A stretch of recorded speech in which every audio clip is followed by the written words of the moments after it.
Holly Cotton here, and you guys know my initiative this year is about adolescent mental health and being in healthcare industry. I know that there is a huge niche for mental health resources, and also I love highlighting people that are doing things about the mental health disparities and also that bridge between adolescents, how to keep it cool, because we want to make sure that we are starting from the younger generations, not dealing with all of us that are jacked up at an older age now. And Mm. now we have to have mental health because our parents didn't care about no mental health. They were just trying to pay bills. So today, you guys, I have Orlando Vick Jr., game changer. He is coming from New Jersey, right, I am. Orlando? Okay. I love the Yankees. I love I wish I so did. So I am very excited to hear about your story and everything that you're doing because Orlando also has, in addition to all of his religious background, he has a program. He's going to tell us all about that. So welcome, Orlando. What's going on, everybody? Holly Cotton, thank you so much for this interview. I Yes, appreciate you so much. of course. I love highlighting. Okay, so Orlando created a successful male mentoring program called Blind Men Now Can See. And in this program, he targets young males between the ages of 13 and 17 and 18 through 25 from urban and suburban areas. So, first of all, before we go into the program, because that's a real specific niche right there. And so it's very specific. So how did you sort of figure out this was something you were passionate about? Um, because I was one of those, young people who needed direction. I needed instruction. I longed for it, even if I didn't know how to get it. I longed for it, and so I went straight after it. And when I found the right mentors, pillars that were in my life, I wanted the same thing for others who may have longed for it as well, or did not know that they needed it. And so they were struggling in their life and did not know what their outcome would be because they didn't have the right community to help them see. So I was rereading the name Blind Men Now Can See. So that's a very unique name. Thank you. So how did you come out? Because I know obviously it's something rhetorical. It's not really blind people, but Right. how did you come up with that idea for a name? Just trying to show us as men, that we need more than just sight. We need vision. And so wanted to make sure that we, wherever that fog is or whatever, you're feeling like you can't go beyond just what's in front of you, to kind of create how to create being that imagery beyond what you can see. And sometimes even in a struggle, you can't see your way out. And financial situations, you can't see your way out. Identity, you can't see your way out sometime. Your career, you can't see your way out. A relationship, you can't see your way in it, through it, or out of it. And so so it started with me first. And I remember one day being in my room and I was just like, man, I would like to see better past my struggle and be able to see the greater outcome, although that my right now, it didn't feel like the outcome. So the name for that came Blind Men Now Can See. And so where I once I could not see in my situation, when I created that imagery, it allowed me to see past the sight. So it created vision for me. And after that, I then put myself as a visionary. And then I started wanting to help other young men to also become a visionary as well. I love that. Y'all can see, but you don't have a vision. You Yeah. don't have the vision. Yeah. And I think that's a struggle that a lot of people have, just to sort of sidebar about the vision part, because people will always say that whenever they feel like their dreams or their company or their entrepreneurial escapades are not being supported. And it's like everyone doesn't have your vision. Right. And whether that be from mentoring or whether it be your idea that you think is so great, and someone's like, that's the stupidest thing I've ever heard. Right. Right. Like Right. they don't have the vision. They can't see the vision. Yeah. So I love that you are using that as an analogy, but also differentiating between those two things, because people don't, just because you can see it doesn't Mhm. mean that you are embracing the vision. Absolutely. So give us an example, because I'm just curious. I know you said that we're doing the mentoring. Mhm. And so, one, I think mentoring sometimes is just a jumbled up hodgepodge of a lot of stuff, Yes. because how are you mentoring me into something you haven't done before? Mhm. Or you read something online and now you're a coach about this. Yeah. Or, you know what I'm saying? You started a business that made $4, but now you're an entrepreneur mentor. Like, there's so social media gives people credibility that they should not have, first of Yes. all. Yes. So, give us a little bit of the insight into what exactly is mentoring, and how is that your approach? Mentoring is being something to someone that they don't have. And, and that is basically just, whether you're that brother, whether you're that, that uncle, whether you're that father, um, and being something that someone wish to have had, and also bringing it to them to let them know what they need. um and I wouldn't necessarily, and like you said, the hodgepodge of, what mentoring is, and and I think that like really being into somebody's life is making sure that you're intentional, that you're consistent, that you're dedicated, and you're treating someone the way you want to be treated, and you're also giving them the belief that they can talk about any and everything, because it is going to help them succeed in their future.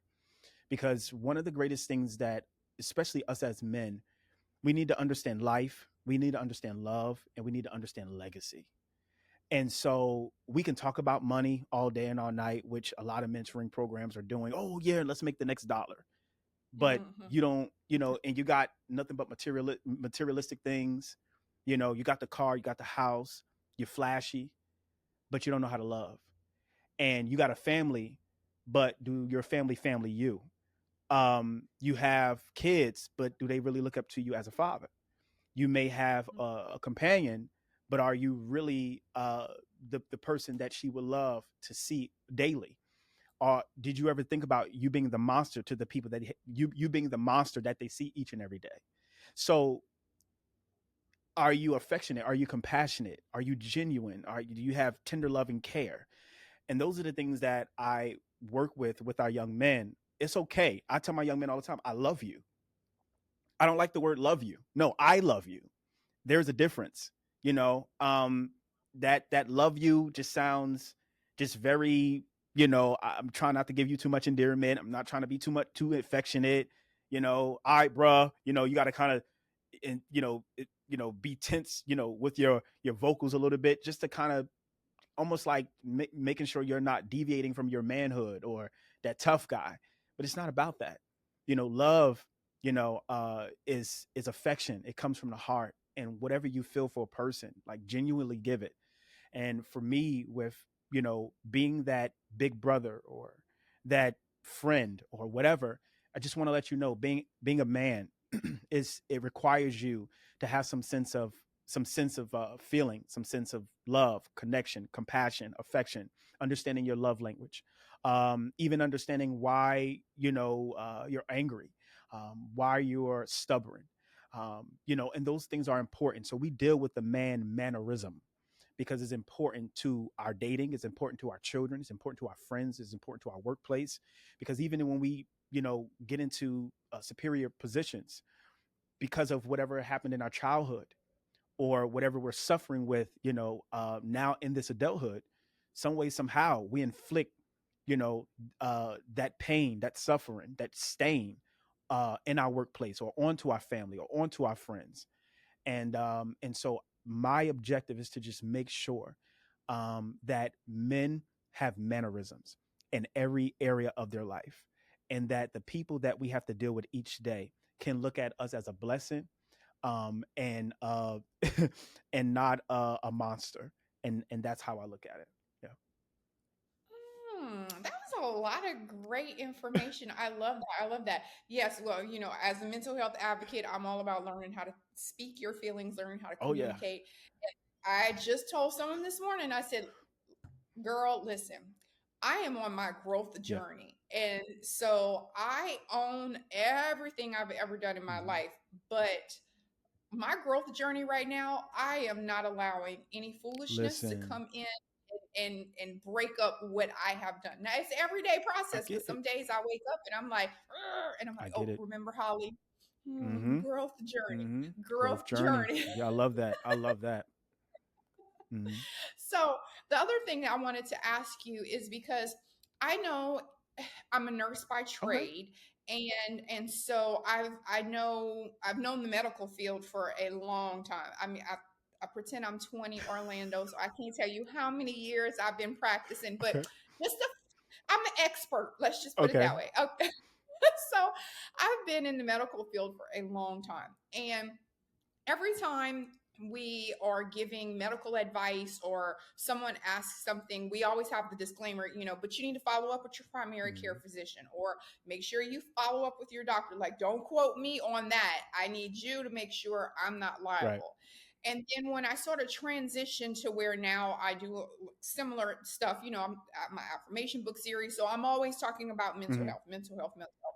And I feel like sometimes it's a lot of Yeah. responsibilities. Someone was just asking me the other day, so Holly, do you recommend journaling? I Mm, said, I recommend whatever works for you. that's good. So sometimes what works for you is not Work what for me. works for Yeah. me. So don't say, I'm a catch all because I gave you some advice or I recommended journaling what you want in the next relationship.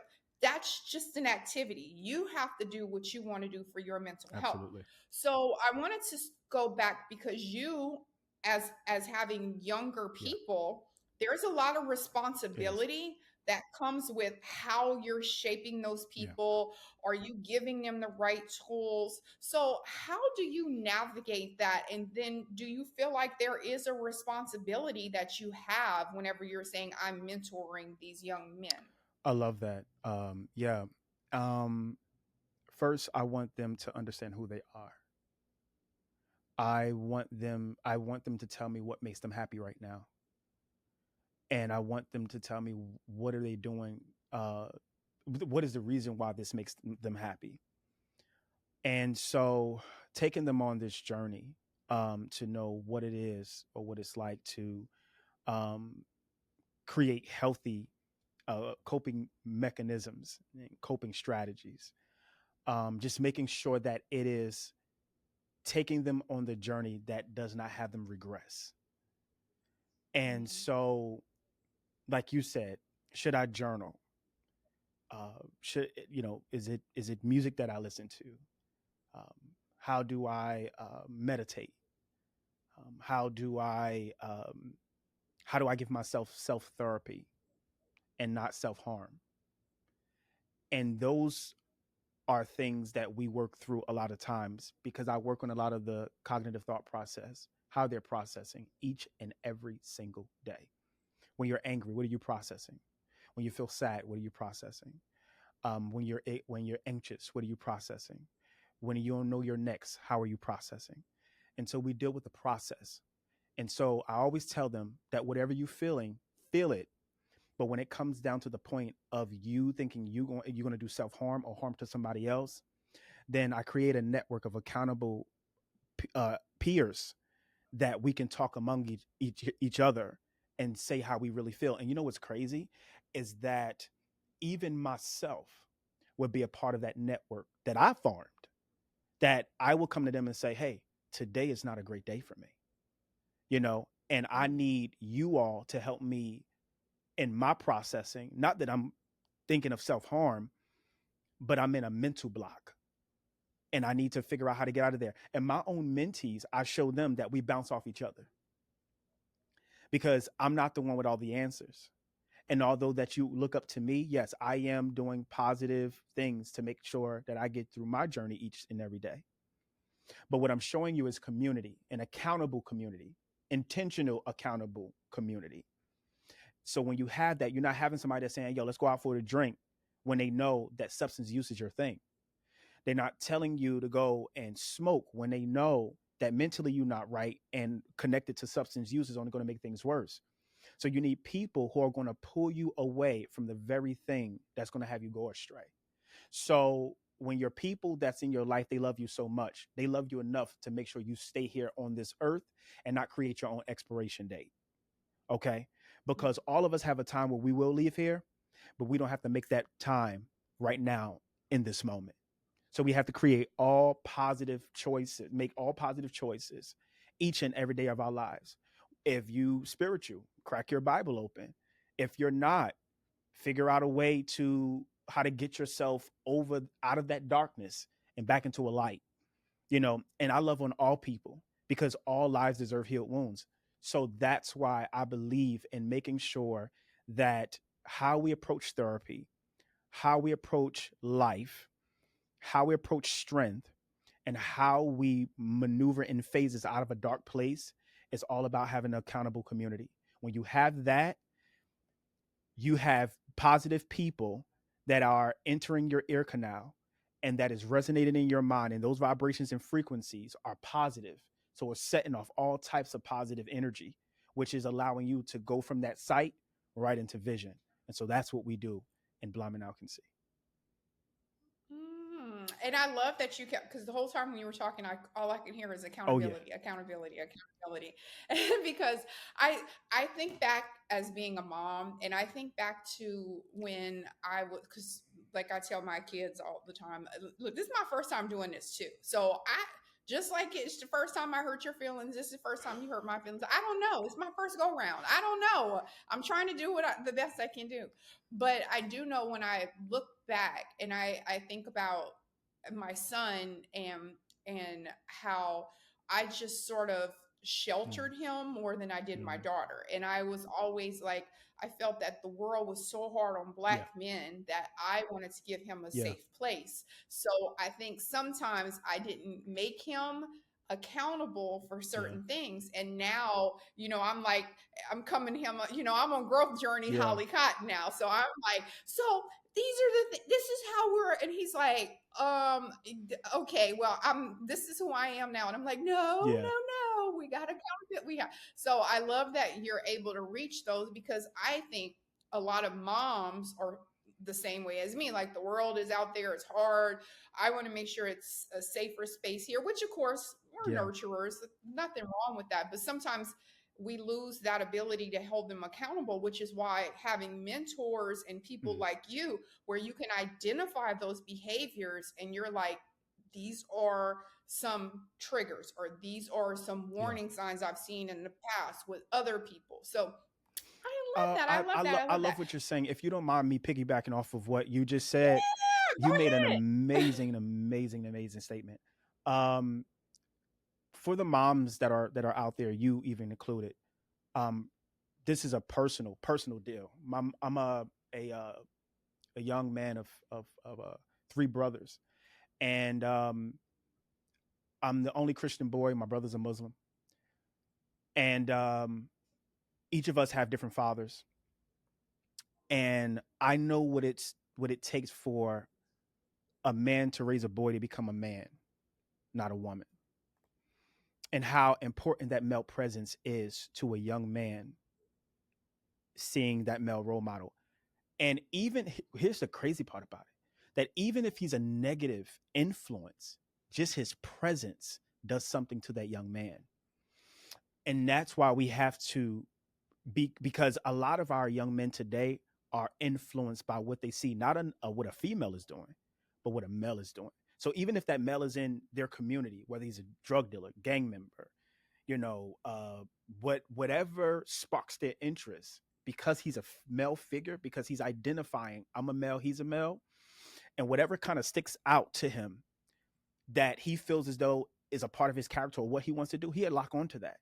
So for the moms that are out there, I know that because they're in your household, and I know because you're like, I'm the primary caregiver and all of that, make sure that your young man has a male role model in his life. And let me say this is a whole nother this is a whole nother thing. When he's getting that male role model in his life, make sure that male role model is so intentional and he's not a psychopath, because I've seen male mentors um have an agenda for the mother and not necessarily the son. And so you break the Mhm. son heart even more, because you're not going to stay there long. Mom going to get hurt. Now you're hurt. Now he's seen another man run out of his life because he was already trying to figure out where his dad is. Dad is not there. So does that mean that we stop giving that young man who needs a male role model? No, we don't stop it, but we make sure that we're intentional about what that connection looked like for that young man, and that the mother has to understand that what's for that young man is not just for her, but what how it does help her is the fact that the male raising and the male development, she don't have to take on and take the responsibility or take the ownership of that. So every single mom has to make sure that they're giving their young man a well strong integral male role model, male mentor, coach, is important for that. And so as you are, and I've seen how what my mom went through personally, even with us, just not having, like, my father, my biological father really put the stamp in all of my brothers, all of them, when they're while their fathers is not even where they need to be in their lives. My father was the only one out of all of my brothers that put the stamp in all of my brothers. So even my oldest brother to the youngest one, they all flocked to my dad because he was the only positive male image that they saw, seen, and had. So that's just personal right there. And then you get into the Mhm. point where, my brother was like, man, we wish we had what you have. And I'm like, you do, because I'm willing to share it. There we go again, accountable community, that what's mine can be yours. Did I have issues with my dad? I mean, not to the magnitude of some saying my dad is not here, my dad is not in my life, I never seen my dad before, my dad is dead, my dad is in jail. However, no, my issues may have been the fact that I probably didn't feel some negligence until, or rejection, until I kind of got a little older. And my father's life changed. So when his life changed, of course, our dynamics changed. But what I had to realize also is that instead of putting him down, I never understood if my father knew what state of mind or position or journey he was on and what he was going through. So because I am a Christian man, I was like, okay, I got away from talking bad about him to wanting to understand him. And when I was longing for an apology, I said, what if I never get an apology from him? Or what if he's embarrassed to give me an apology because him understanding that he hurt me so badly. What about if I put him in a very a negative mental space where he can't come out of it because he felt like he felt me? What about if he felt like he felt himself? What about if he felt like his father felt him as to why he felt me? So I didn't want the journey to continuously to keep going. I wanted the journey to be better. So I even forgave my dad where I felt like he had capacity to understand or didn't have capacity to understand. But what I want some young men to understand is that don't block your blessing because of the simple fact that you're trying to control somebody else of what they need to be for you. You just need to live your life, forgive them where they are. I'm not saying that it doesn't hurt. And this is why we have coaches, and this is why we have mentors, and this is why we have therapists, and this is why we have accountable community, because we could talk among these things, heal, and get to a place of peace. So therefore, peace can surpass all of this in our lives and we can move on. And so the person that we felt like that hurt us, we can forgive them right where they are. And because some people's apology is to honestly get better with you in relationship over time.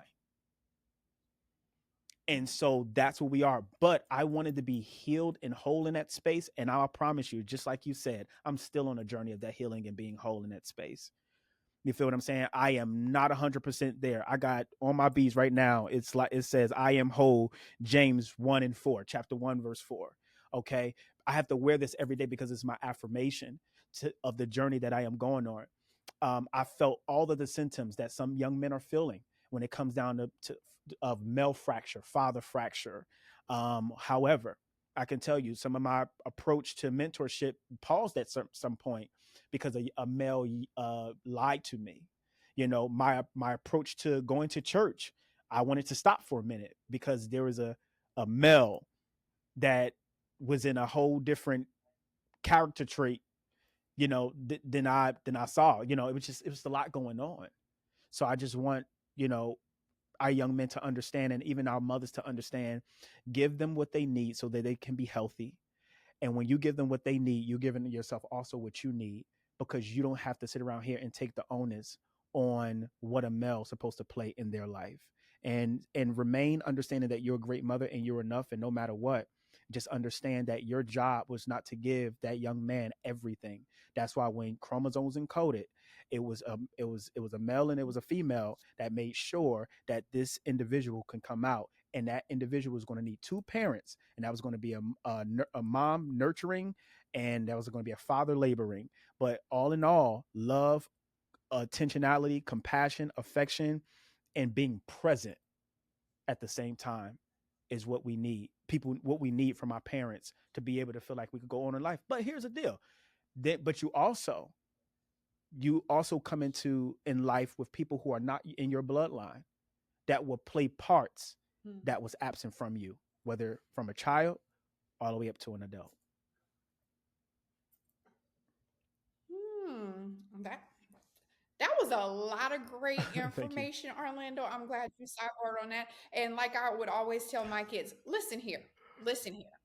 I didn't get to just be a mom, okay? I had to still be a provider, work. I had my own personal life. I had Yeah. my own personal relationships, my own friendships, my own everything. Like, I think kids sometimes forget that they Yeah. just want you to be the parent and they don't realize that you're Your actually a person. person. Like, You are. you don't just, it's not like even, and even like Yeah. say you have a job, like my trade would be a nurse. Even if I go in, I don't get to just go to work and work on one thing. People are calling me, doing this, asking for that. Like everything is always multiple jobs. In parenthood, you got all of that, Got to and you be got to be responsible. responsible for someone. So if you ain't Yeah. ready, don't have them because they require a lot of work, a lot of work. Okay, so my Okay. last question, Orlando, because I definitely want to make sure that we have time because we're gonna do us a parenting course at some point in the future.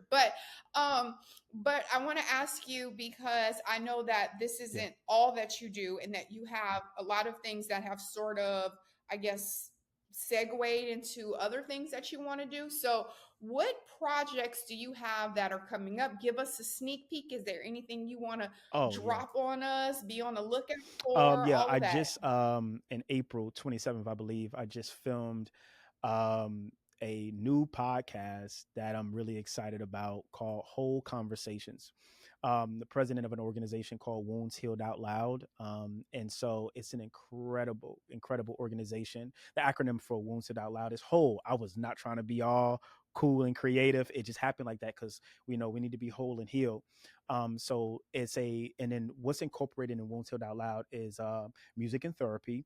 We actually have actual therapists on my board, and we have clinicians. We have educators. We have some great people. You know, that's and we support all lives in every aspect there is. We do give therapy, but also that's connected to that is music as well.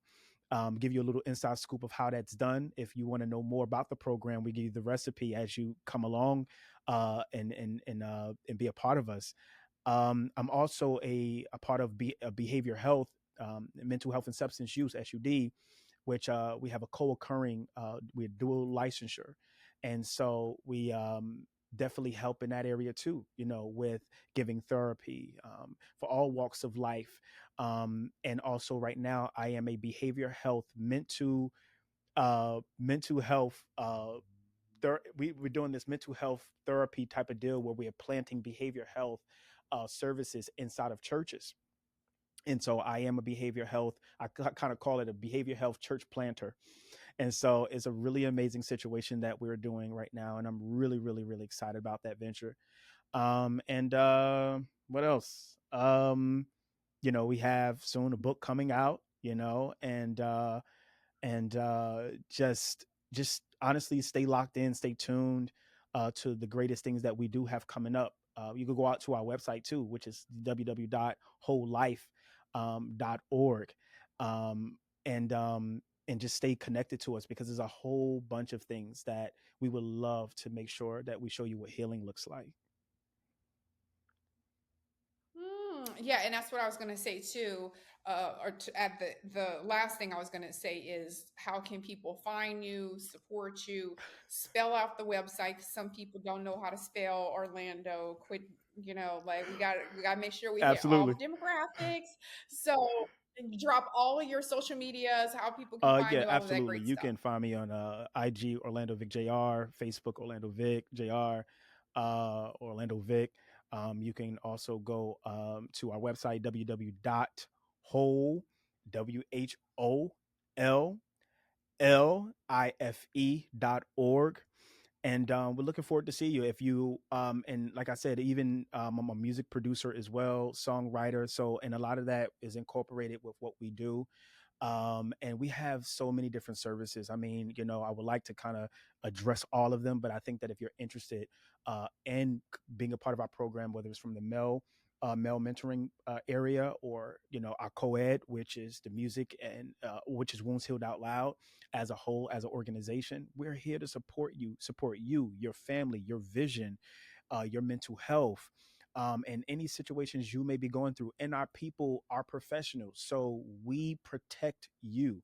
And we have such an amazing community. We do life with you, and we want to show you what healing looks like, because all lives deserve healed wounds. I love that. And I've received all of that. All of that. I receive it. I receive it. Well, thank you so much. And you guys, I always say I will also have clickable links in the podcast notes for those of you who actually look at the podcast notes. So all of Orlando Vick Jr.'s information will be in the podcast notes as well. So thank you so much, I Orlando, appreciate you for so much, sharing and I your appreciate story. everybody. Thank you. Yes. Okay. Don't hang up.